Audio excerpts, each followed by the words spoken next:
Hello students, welcome in Subhash English school. आज हम tense पढ़ेंगे। टेंस मीन्स काल।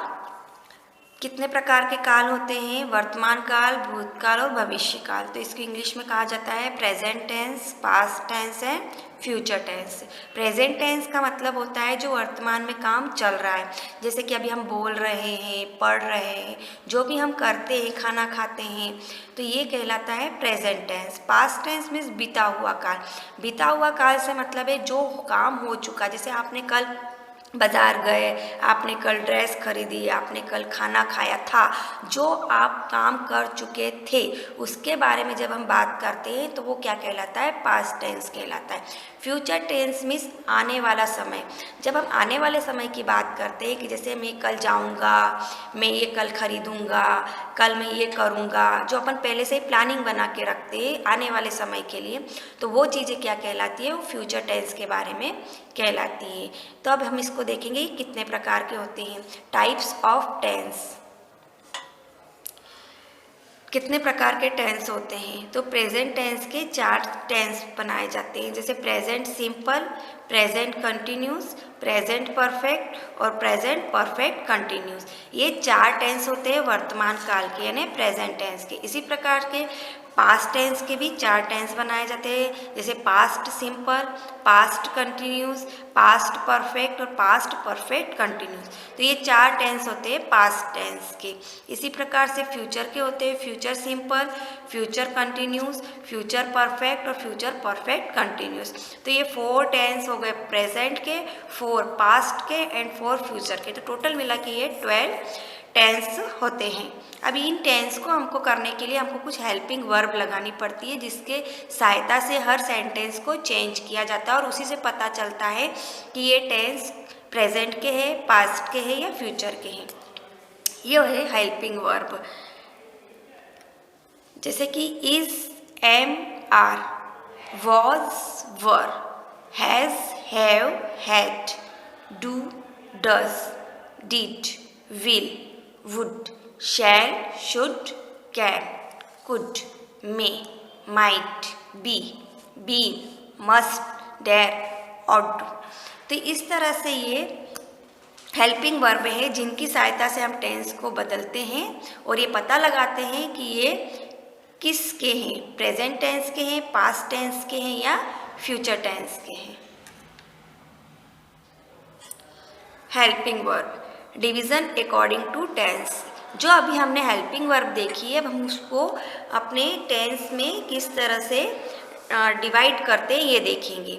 जैसे कि प्रेजेंट टेंस लिया हमने, प्रेजेंट टेंस का सिंपल टेंस है, तो प्रेजेंट सिंपल में हम डू और डज को लेते हैं। अब डज भी कहाँ लगाते हैं? जब सिंगुलर पर्सन हो, जैसे कि हम एक व्यक्ति के बारे में बात करेंगे तो हम वहाँ पर लगाएंगे डज। लेकिन अगर हम एक से अधिक व्यक्ति के बारे में बात करते हैं तो वहाँ पर लगता है डू।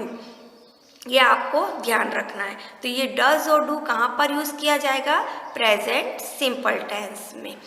नेक्स्ट है हमारे पास प्रेजेंट कंटिन्यूस टेंस। तो प्रेजेंट कंटिन्यूस में हम यूज़ करते हैं हेल्पिंग वर्ब इज, एम और आर।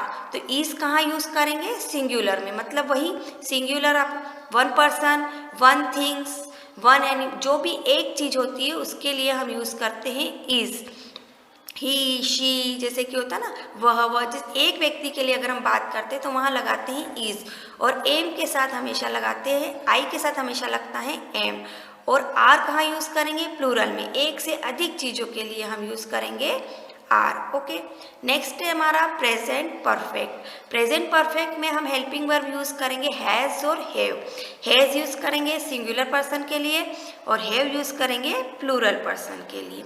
नेक्स्ट आता है हमारा प्रेजेंट परफेक्ट कंटिन्यूस टेंस। इसमें हम हेल्पिंग वर्ब लेंगे हैज़ बीन और हैव बीन। तो हैज़ बीन कहाँ यूज़ करेंगे? सिंगुलर पर्सन में, और हैव बीन प्लूरल में। फिर हमारे चालू होते हैं पास्ट सिंपल। पास्ट सिंपल में हम अपनी हेल्पिंग वर्ब लेंगे डिड, यानी बीता हुआ। जब भी बीता हुआ समय के लिए बात करेंगे तो हम डिड का प्रयोग करेंगे, किसमें? पास्ट सिंपल टेंस में।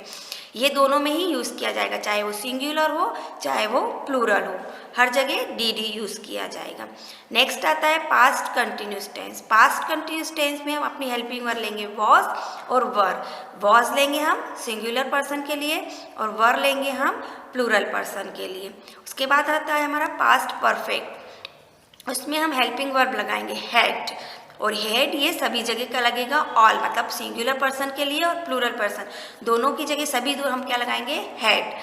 फिर आता है पास्ट परफेक्ट कंटिन्यूस टेंस। इसमें हम लगाएंगे हैड बीन। क्या लगाएंगे? Had been. ये सभी जगह यूज़ होगा, ये सिंगुलर में भी यूज़ होगा और प्लूरल में भी, इसके लिए कोई अलग अलग नहीं लगाना है। फिर फ्यूचर सिंपल। फ्यूचर सिंपल में हम हेल्पिंग वर्ब यूज़ करते हैं विल और शैल। विल सभी जगह यूज़ होती है और शेल लगाते हैं हम आई और वी के लिए, लेकिन ये अब ऐसा हो रहा है शेल भी कट रहा है, शब्द विल ही यूज़ किया जा रहा है, लेकिन पहले ऐसा था कि आई और वी के साथ शेल लगाते थे। अब ये प्रोसेस शायद शुरू हो रही है। ओके, नेक्स्ट है फ्यूचर कंटिन्यूस। फ्यूचर कंटिन्यूस में हेल्पिंग वर्ब होती है विल बी और शैल बी। विल भी लगाएंगे हम सभी जगह पर और शैल भी सिर्फ आई और वी के साथ यूज़ करेंगे। नेक्स्ट है फ्यूचर परफेक्ट टेंस। इसमें हेल्पिंग वर्ब लगाएंगे हम विल हैव और शैल हैव। विल हैव सभी जगह लगेगी, शैल हैव आई और वी के साथ लगेगी। फिर फ्यूचर परफेक्ट कंटिन्यूस टेंस। इसमें helping verb will have been, ये सभी जगह होगा सेंटेंस में, लेकिन शैल हैव बीन आई और वी के साथ प्रयोग किया जाएगा। मतलब आपको फ्यूचर टेंस में याद रखना है कि आई और वी के साथ ओनली शैल लगेगा, बाकी सब दूर विल हमको लगाना है। कंटिन्यूस में विल बी, परफेक्ट में विल हैव और फ्यूचर परफेक्ट कंटिन्यूस में विल हैव बीन। आपको ये याद रखना है, तो बहुत आसानी से आप सेंटेंस को पहचान पाएंगे और कर पाएंगे। ओके, अब हम देखेंगे सबसे पहले present simple. Students, present simple tense को इंडेफिनेट टेंस भी कहते हैं। क्या कहते हैं? Indefinite tense.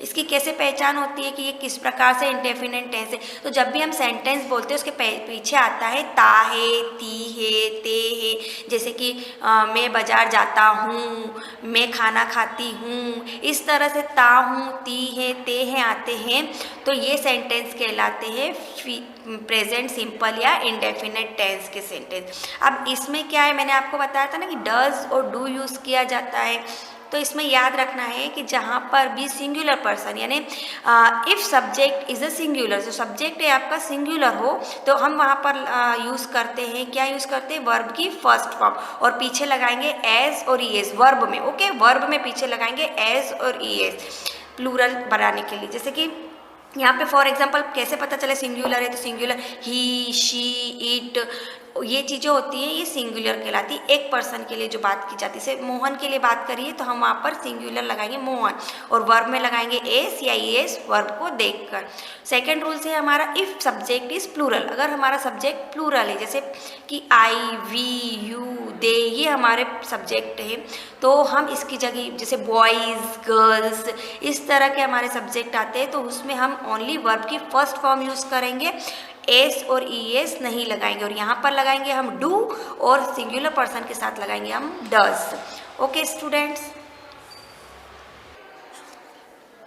Present simple indefinite tense को अब हम 4 सेंटेंस में बनाते हैं। तो फर्स्ट सेंटेंस हमारा बनेगा अफर्मेटिव सेंटेंस, दूसरा बनेगा हमारा negative sentence, third interrogative sentence और interrogative negative sentence. Affirmative sentence मतलब सिंपल सेंटेंस, हम जिसमें कि वर्ब हेल्पिंग वर्ब यूज़ नहीं करते हैं। नेगेटिव मतलब जब हम नकारात्मक जवाब देते हैं कि नहीं ये नहीं करूँगा, नहीं ये नहीं करना चाहिए, ऐसे जब नकारात्मक जवाब होते हैं तो वो क्या कहलाते हैं? नेगेटिव सेंटेंस कहलाते हैं। इंट्रोगेटिव सेंटेंस में क्वेश्चन पूछना, क्या ये होगा, क्या ये करती है, क्या ये नहीं करती है, तो जब हम क्वेश्चन पूछते हैं वो सेंटेंस कहलाते हैं इंट्रोगेटिव सेंटेंस। और इंट्रोगेटिव नेगेटिव सेंटेंस मतलब नकारात्मक क्वेश्चन को पूछना, नकारात्मक क्वेश्चन जो पूछे जाते हैं उसको कहते हैं इंट्रोगेटिव नेगेटिव सेंटेंस। तो इस तरह से हम ये चारों सेंटेंस परफेक्ट सिंपल टेंस में बनाना सीखेंगे। इसमें हेल्पिंग वर्ब यूज़ करेंगे हम डू और डज। क्या यूज़ करेंगे हम? डू और डज हेल्पिंग वर्ब यूज़ करेंगे। इनके फॉर्मूले देखते हैं। इस फॉर्मूले के अकॉर्डिंग अगर आपने ये फॉर्मूले लर्न कर लिए तो आप कोई से भी सेंटेंस कहीं पर भी बैठ के बना सकते हो।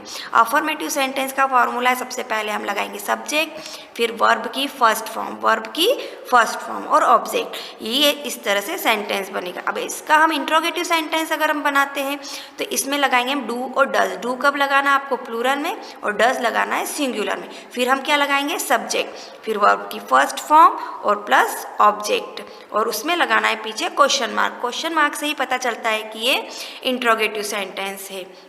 Next negative sentence. Negative sentence बनाना है तो हम सबसे पहले क्या लिखेंगे? सब्जेक्ट, उसके बाद डू और डज। डू लगाते हैं प्लूरल में, डज लगाते हैं सिंगुलर में, और इसी के साथ हम लगाएंगे नॉट।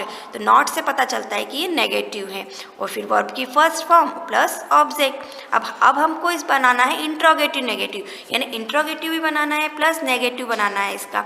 तो हम वही करेंगे, डू और डज को पहले ले लेंगे तो ये क्या बन जाएगा? इंट्रोगेटिव। क्वेश्चन पूछ रहे हैं, और उसके बाद सब्जेक्ट ले लेंगे, सब्जेक्ट के बाद हम लगा देंगे नॉट, तो इससे बन जाएगा नेगेटिव।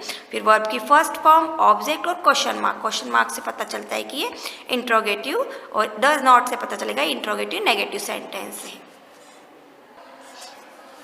अब इसकी पहचान बताई थी मैंने, ता है, ती है, ते है। जैसे राम पत्र लिखता है, शीला खाना खाती है, इस तरह से जो सेंटेंस होते हैं ये काय के होते हैं? प्रेजेंट सिंपल, यानी प्रेजेंट इंडेफिनेट टेंस के सेंटेंस होते हैं।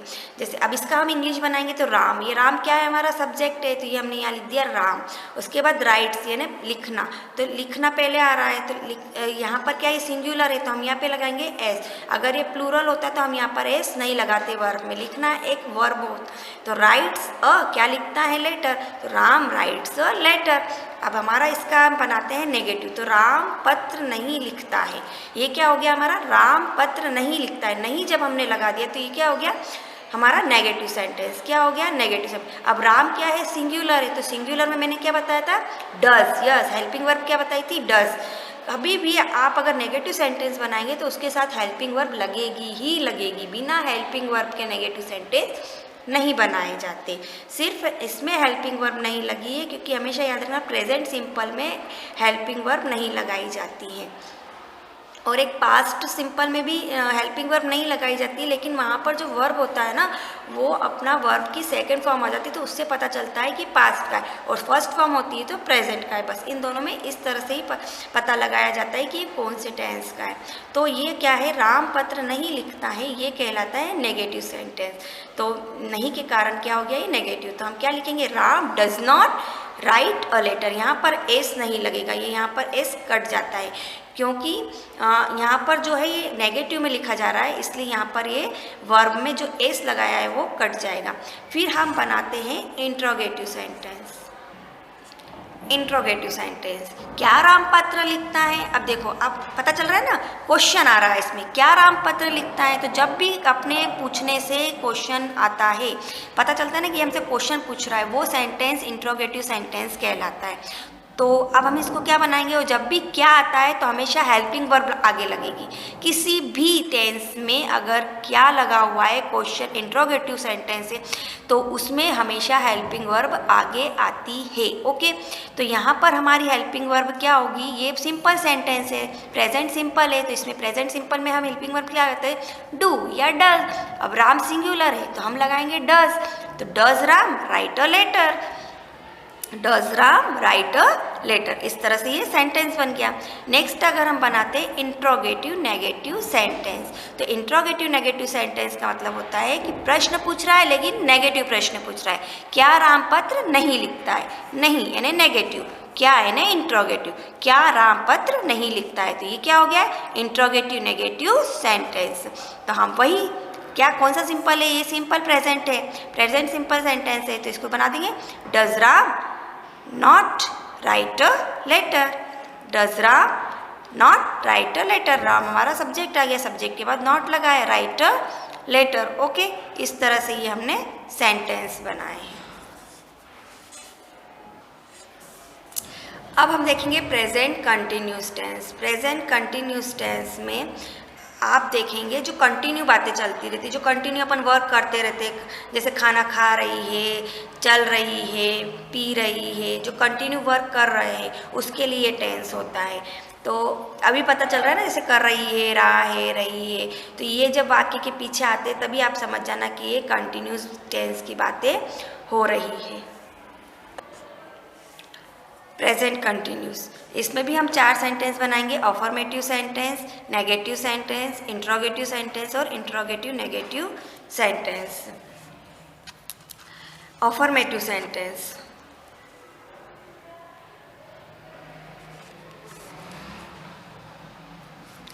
अफर्मेटिव सेंटेंस का फॉर्मूला देखेंगे हम। इसमें फॉर्मूला होता है subject plus is am are, verb की फर्स्ट फॉर्म में आईएनजी लगाएंगे और प्लस ऑब्जेक्ट। मतलब इज एम आर, इज आपको बताया था ना आगे, इज कहाँ लगेगा, एम कहाँ लगेगा, आर कहाँ, तो वो हम सब्जेक्ट को देखकर इन तीनों में से एक चीज़ यूज़ करेंगे, वर्ब में लगाएंगे, वर्ब की फर्स्ट फॉर्म ही लेंगे, उसमें लगाएंगे आईएनजी और ऑब्जेक्ट। नेगेटिव सेंटेंस बनाएंगे तो subject plus is am are plus not, verb की first form ING plus object. Interrogative sentence बनाएंगे तो हमारी ये जो हेल्पिंग वर्ब है वो आगे आ जाएंगी, इज एम आर जो भी हमको लेना है, फिर सब्जेक्ट, फिर वर्ब की फर्स्ट फॉर्म और ऑब्जेक्ट। उसी प्रकार से इंट्रोगेटिव नेगेटिव सेंटेंस बनाएंगे तो इज एम आर वही हमारी हेल्पिंग वर्ब आगे आ जाएगी, सब्जेक्ट के बाद हम नॉट लगाएंगे, वर्ब में वर्ब की फर्स्ट फॉर्म में आईएनजी और ऑब्जेक्ट। इसकी पहचान क्या है, रहा है, रही है, रहे हैं। हेल्पिंग वर्ब यूज़ करेंगे हम इज एम आर। ओके, जैसे हमारे पास सेंटेंस है राधा गाना गा रही है, इस प्रकार से और भी कई सेंटेंस हो सकते हैं, जैसे मोहन बाजार जा रहा है, और मीना गाना गा रही है। इस तरह से कुछ भी सेंटेंस बनाए जा सकते हैं। तो हम यहाँ पर राधा गाना गा रही हैं तो Radha is singing a song, Radha singular है, एक है ना, इसलिए हमने क्या लगाया यहाँ पर इज हेल्पिंग वर्ब। और सिंग, गाने को क्या सिंग, तो सिंग में हमने वर्ब में क्या लगा दिया आईएनजी, हेल्पिंग वर्ब की फर्स्ट फॉर्म में आईएनजी लगाना है ना, तो सिंगिंग अ सॉन्ग, गा रही है, तो Radha is singing a song, ये सेंटेंस बन गया। अब अगर हम इसको नेगेटिव सेंटेंस बनाते हैं तो नेगेटिव सेंटेंस क्या बनता है, राधा गाना नहीं गा रही है, राधा गाना नहीं गा रही है। तो इसका इंग्लिश कैसे बनाएंगे, Radha is not, helping verb के साथ में नॉट लगाएंगे, किसके साथ में, हेल्पिंग वर्ब के साथ में नॉट लगाएंगे, और फिर वर्ब में वही ING, singing a song, Radha is singing, Radha is not singing a song. Next हमारा बनाएंगे सेंटेंस इंट्रोगेटिव सेंटेंस, क्या राधा गाना गा रही है, क्या राधा गाना गा रही है, तो क्या है, तो हेल्पिंग वर्ब में क्या ले आएंगे हम आगे, is Radha singing a song, question mark लगाएंगे पीछे, तो इससे पता चल जाएगा ये इंट्रोगेटिव सेंटेंस है। अब हम बनाते हैं इंट्रोगेटिव नेगेटिव सेंटेंस। तो इंट्रोगेटिव नेगेटिव सेंटेंस बनाएंगे तो क्या राधा गाना नहीं गा रही है, क्या राधा गाना नहीं गा रही है, तो यहाँ पर जो ये नहीं है क्या बन गया, नेगेटिव, और ये क्या हो गया इंट्रोगेटिव। तो इंट्रोगेटिव नेगेटिव सेंटेंस इस तरह, इसको इंग्लिश में अगर हम बनाते हैं, is Radha not singing a song, is Radha not singing a song, question mark लगाएंगे। अब हम देखेंगे present perfect tense. Present perfect tense के भी 4 सेंटेंस बनाएंगे, अफर्मेटिव, नेगेटिव, इंट्रोगेटिव और इंट्रोगेटिव नेगेटिव। इनको बनाने के फॉर्मूले क्या है, अफर्मेटिव सेंटेंस बनाने के लिए फॉर्मूला है subject plus has, have plus verb की थर्ड फॉर्म। इसमें क्या लगेगी, अब परफेक्ट टेंस में वर्ब की थर्ड फॉर्म, ये याद रखना है, वर्ब की थर्ड फॉर्म लगती है प्लस ऑब्जेक्ट। नेगेटिव सेंटेंस का फॉर्मूला है subject plus has, have plus not plus verb की third form plus object. Interrogative बनाने के लिए has, have plus subject plus verb की third form plus object plus question mark. Interrogative negative बनाने के लिए has, have plus subject plus not plus verb की third form plus object plus question mark. अब इसकी पहचान क्या है, चुका है, चुकी है, चुके हैं। जैसे कि हम काम कर चुके हैं, खाना खा चुके हैं, बाजार जा चुके हैं, सामान ला चुके हैं, इस तरह से जब सेंटेंस होते हैं तो ये कौन से कहलाते हैं, प्रेजेंट परफेक्ट टेंस। इसकी हेल्पिंग वर्ब हमने क्या देखी थी, हैज़ और हैव। अब आपको पता है हैज़ किसके लिए लगता है, यस सिंगुलर पर्सन के लिए, और हैव प्लूरल पर्सन के लिए। जैसे हमारे पास सेंटेंस है लंच हो चुका है, लंच हो चुका है। अब ये चुका है से ही पता चल रहा है कि ये प्रेजेंट परफेक्ट टेंस है, तो लंच हैज़ डन। अब ये हमारा थर्ड फॉर्म लिया ना वर्ब का, डू का थर्ड फॉर्म डन। लंच नहीं हो चुका है, ये क्या है, नेगेटिव, तो लंच हैज़ नॉट डन। क्या लंच हो चुका है, ये इंट्रोगेटिव, तो इंट्रोगेटिव में हैज़ लंच डन। फिर ये इंट्रोगेटिव नेगेटिव, क्या लंच नहीं हो चुका है, तो हैज़ लंच नॉट डन। एक और सेंटेंस देखते हैं हम, तुम ये फिल्म देख चुके हो, तो इसका सेंटेंस क्या बनेगा, you have seen this film. अगर हम इसका नेगेटिव बनाते हैं तो you have not seen this film. और इंट्रोगेटिव बनाते हैं, देखो यहाँ पर हमने हैव लगाया है, क्यों, क्योंकि यू क्या है, प्लूरल है, तो यू प्लूरल के साथ हैव लगाया है। अब यहाँ पर यही हेल्पिंग वर्ब अगर हम इंट्रोगेटिव बनाते हैं तो have you seen this film. और अगर हम इंट्रोगेटिव नेगेटिव बनाते तो have you not seen this film. और इनके पीछे हम क्या लगाएंगे, क्वेश्चन मार्क, ताकि इससे क्या पता चलेगा कि ये इंट्रोगेटिव है, ये इंट्रोगेटिव है, और नॉट लगाया तो इंट्रोगेटिव नेगेटिव सेंटेंस हो गया। Present perfect continuous. Present perfect continuous की पहचान क्या है कि ये समय बताता है, मतलब इसके जो सेंटेंस होते हैं इसमें समय की बात की जाती है और पीछे आता है रहा है, रही है, रहे हैं। अब आप कहेंगे मैडम ये रहा है, रही है, रहे कंटिन्यूस में भी आया था, यस कंटिन्यूस में भी आया था, लेकिन कंटिन्यूस में समय नहीं बता रहा था, इसमें समय भी बता रहा है। तो जब समय के साथ रहा है, रही है, रहे हैं आए तो समझ जाना परफेक्ट कंटिन्यूस है। ओके, कंटिन्यूस में तो रहा है, रही है, परफेक्ट में आ गया समय, ये दोनों अगर आते हैं तो ये कौन सा हो जाता है, perfect present perfect continuous tense. Okay, अब इसमें समय किस तरह से, जैसे कि यहाँ पर सीन्स भी लगेगा और फॉर भी लगेगा। सीन्स कहाँ लगेगा, फॉर अ परफेक्ट टाइम, जब एक परफेक्ट टाइम बताता है सेंटेंस में तो हम वहाँ पर लगाते हैं सीन्स। और फॉर कहाँ लगाएंगे, for a period of time, मतलब कुछ समय के लिए बताते हैं कि कुछ समय के लिए गया है, कुछ समय की बात की जाती है तो वहाँ लगाते हैं फॉर। और सीन्स कहाँ लगाते हैं, o'clock, morning, Sunday, evening, yesterday, ये चीज़ें जहाँ पर आती हैं वहाँ पर भी सीन्स लगाया जाता है। और फॉर 2 मिनट, 2 आवर्स, 2 ईयर्स, इस तरह की जब ये वर्ड में बात की जाती है फिक्स टाइम के लिए, फिक्स ईयर के लिए या फिक्स मिनट के लिए, तो वहाँ पर हम लगाते हैं फॉर। इसमें हेल्पिंग वर्ब यूज़ करेंगे हैज़ बीन और हैव बीन। क्या यूज़ की जाएगी इसमें हेल्पिंग वर्ब, हैज़ बीन और हैव बीन। इसके फॉर्मूले देखते हैं हम। अफर्मेटिव सेंटेंस का फॉर्मूला है subject plus has, have plus been plus verb की फर्स्ट फॉर्म में आईएनजी लगाना है। सीन्स और फॉर में से दो एक चीज़ लगेगी और ऑब्जेक्ट। नेगेटिव सेंटेंस में subject plus has, have plus not plus been plus help verb की फर्स्ट फॉर्म में आईएनजी, सीन्स और फॉर में से एक चीज़ और ऑब्जेक्ट। फिर इंट्रोगेटिव सेंटेंस में हैज़ और have plus subject plus been plus verb की first form plus ING plus वही सीन्स और फॉर में से एक प्लस ऑब्जेक्ट। इंट्रोगेटिव नेगेटिव में has, have plus subject plus not plus been plus verb की first form plus ING plus since और फॉर और ऑब्जेक्ट। इसके पीछे लगेंगे question mark.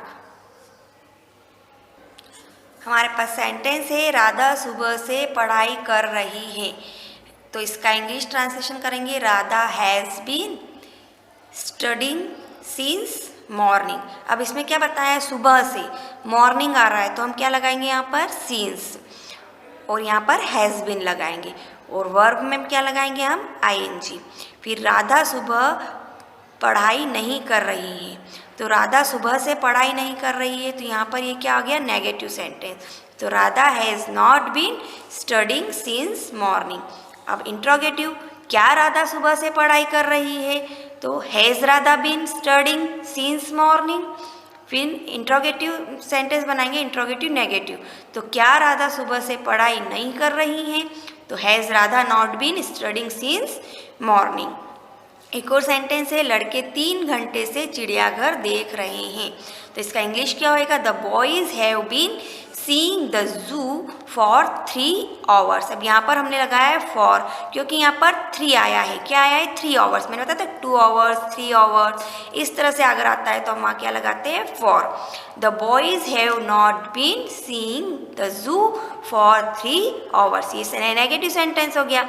Interrogative sentence, have the boys been seeing the zoo for 3 hours. Have the boys not been seeing the zoo for 3 hours?